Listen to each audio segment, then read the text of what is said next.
Conor, thanks for coming back on the show, man. How are you doing today? Very well. How are you? I'm fine as well, but you are better than me, I guess, because you went to a show. You played a show with your band. Yeah, we just started out. It's pretty weird, but amazing to just play again and sing again. It's great. But it must be weird to play the songs for the first time to an actual audience. The album came out last year. Impossible was a massive hit. And now you are allowed to play that for the first time to an actual audience. Yeah, I mean, it was funny because I kept saying at the shows that I feel like we're playing new old songs or old new songs. But it's great because we've lived with them for a while, but having the lease of life to be able to play them live is a completely different thing.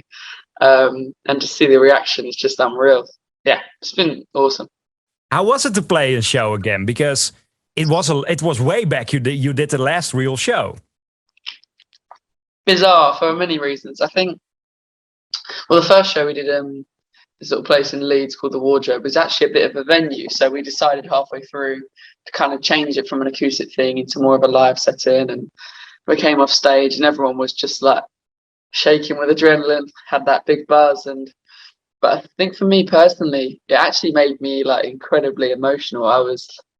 I always knew how much singing does for me in music, but it was just incredible just to kind of relieve myself of emotions like I always do on tour. It was just an amazing feeling. So yeah, just felt great to get back on the bike. And then the next day for me, I felt was even better. I don't know, you just get back into the pattern of it. So I'm just excited for the future. Yeah.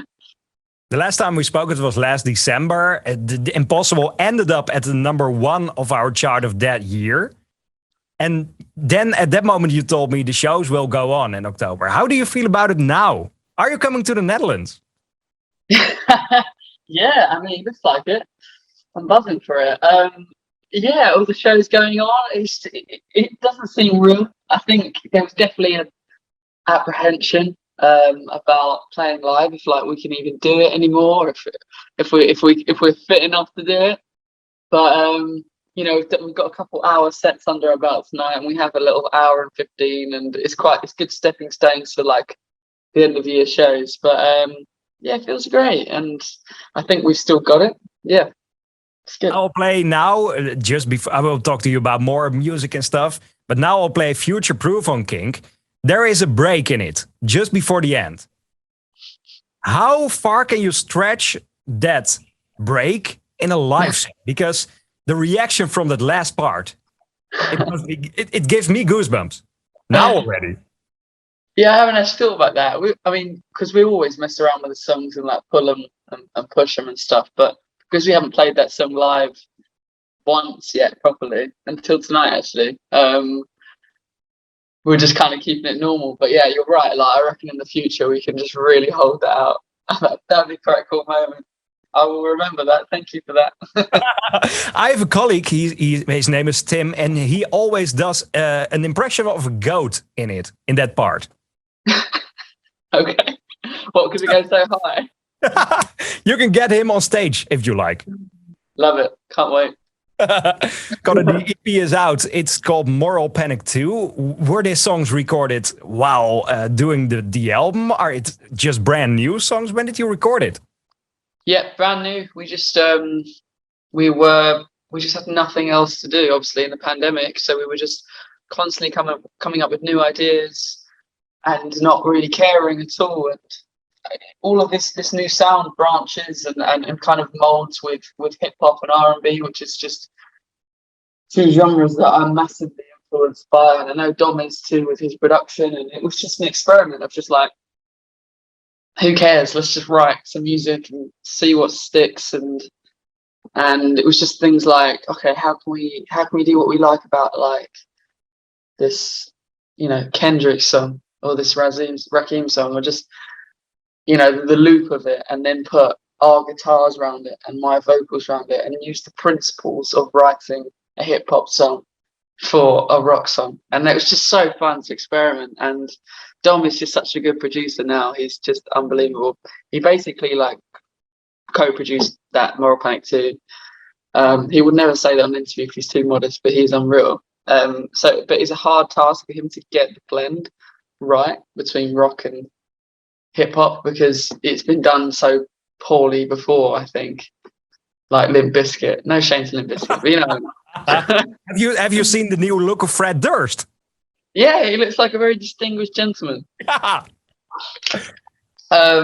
yeah, it was just fun just to muck around, and lots of good stuff came, and there's so much more which we haven't any idea what we're doing with it yet. We've just been writing, but it's just been really fun to just not really care. It's good, and it's come out really well. Maybe there's some more time to experiment now than you normally would have had. Maybe you would have been on tour, and now you can experiment. Definitely, like we've been non-stop writing. I mean, I didn't even when I was on my own for like 6-7 months, and we couldn't see each other, the band, for the pandemic, it just didn't stop at home, and I don't think the boys did either. And just have banks and banks of ideas that I'm figuring out what to do with, and yeah, like we still have loads of time, really. Like there's obviously a few tours starting up now, but it's nowhere near what we were doing, like almost like year-long things. So there's definitely pockets of writing and recording that we can just keep being creative, and we're always talking about it and stuff, and coming up with stuff every day. It's just like little ideas that you sing into your phone and stuff. So there's always constant creativity. So yeah, there'll always be a flow of music. Do you think there will ever be a Nothing But Thieves song with a collab of Kendrick Lamar or another hip-hop star on it? Does that work, do you think? Yeah, I reckon so. I think with our sound and with my voice, I think we can kind of be genre fluid and mess around with that sort of thing. We've definitely talked about collabs and stuff. It's something that we've not done, really. We've been quite strict to Nothing But Thieves, but definitely open to it now. I think the culture nowadays is just so, yeah, like I said, like musically fluid, and I think that's great, because it was in the old days it was like you listen to grunge, or you listen to pop, or you listen to rap, or whereas now it's like you listen to the best of each of these, and then the writing is just collated from that too. So yeah, definitely I'm definitely up for some sort of collab or something or other. We'll see. When you had to pick one other song of the EP to play now on the radio, we just played Futureproof. Which one would you like to hear to us in the Netherlands? I would say Miracle Baby. I love that song. Let's go. Conor, thanks for joining me again, and hope to see you in a few months in the Netherlands finally again. For sure. Nice to see you.